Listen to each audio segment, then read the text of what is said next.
Shalom मेरे प्रियो, हम आज उन लोगों के लिए विशेष जो बुद्धि कहते हैं मेरे पास तो बुद्धि नहीं है, मैं कैसे काम करूं। तो मेरे प्रियो, एक ऐसा परमेश्वर है जो क्या करता है, हमें बुद्धि देता है।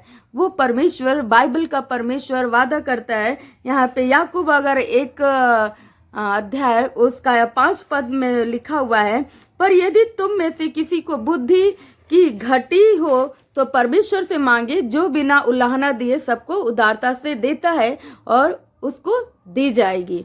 मेरे प्रियो, परमेश्वर का वचन कहता है कि क्या करना है, परमेश्वर से बुद्धि मांगना है। अगर आप नीति वचन 9 उसका 10 पद पढ़ेंगे तो वहाँ लिखा है, यहोवा का भय मानना बुद्धि का आरंभ है और परम पवित्र ईश्वर को जानना ही समझ है। और नीति वचन 1 के 7 में लिखा, यहोवा का भय मानना ही बुद्धि का मूल है। इसका मतलब ये मेरे प्रियो कि बाइबल का वचन हमें ये बताता है कि परमेश्वर का हमें सबसे पहले क्या करना है, भय मानना है। परमेश्वर को ही जानना हम क्या है, हमारी समझ है। अगर आप चाहते हैं कि आप बुद्धिमान हो तो सबसे पहले आप सच्चे परमेश्वर को जानने की कोशिश करें और उसका भय माने।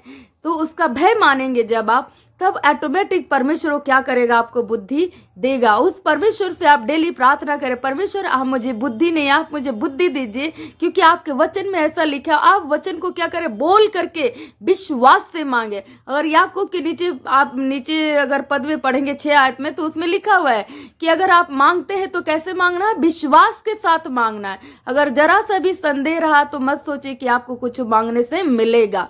इसलिए जब भी आप मांगते हैं तो विश्वास करिए कि आप मांग रहे हैं तो आपको मिलेगा। और उस परमेश्वर को जानना, ये परमेश्वर के भय में चलेंगे जब, तब आप परमेश्वर का बुद्धि को प्राप्त करने पाएंगे मेरे प्रियो। तो बुद्धि कौन देता है, परमेश्वर देता है। बुद्धि कैसे मिलेगी, परमेश्वर का भय मानने से हमें क्या मिलेगा, बुद्धि मिलेगा मेरे प्रियो। इसको फॉलो करने से आप सच में क्या हो जाएंगे, बुद्धिमान हो जाएंगे। अगर आपको लगता है कि आपके पास बुद्धि नहीं है या बुद्धि की घटी, या लोग आपको बार बार ताने देते हैं, तो आप उस परमेश्वर से प्रार्थना करें जो इस स्वर्ग और पृथ्वी को बनाने वाला है, जो वादा करता है कि तुम मुझसे मांगो मैं क्या करूंगा, तो दूंगा।